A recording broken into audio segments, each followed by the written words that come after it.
Welcome back to Astral Tutorials. In this second video, I will touch on the basics of what probability functions are and how they can be applied to sound parameters in Astral.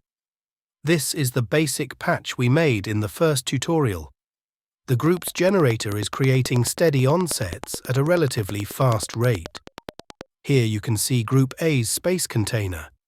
Use the drop-down to choose between 3D, stereo, or multi-channel modes. For simplicity, I switch to stereo and click anywhere on the space container to open the probability function window for the stereo angles. This is a normal probability density function, covering the stereo field from -45 to 45 degrees. The function shows relative likelihood of where events may occur.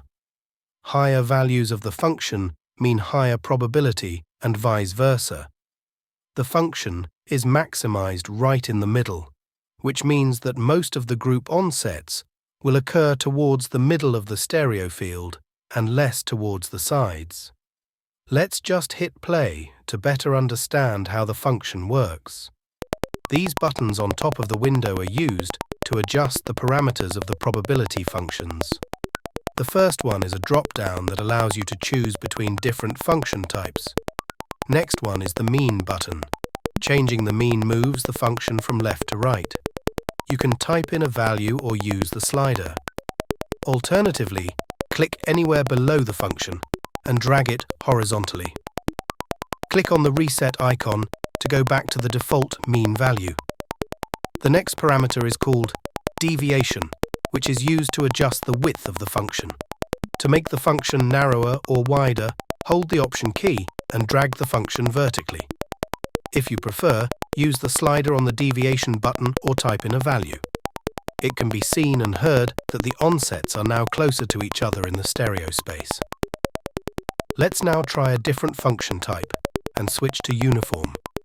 This function shows equal likelihood for stereo angles within the function's boundaries.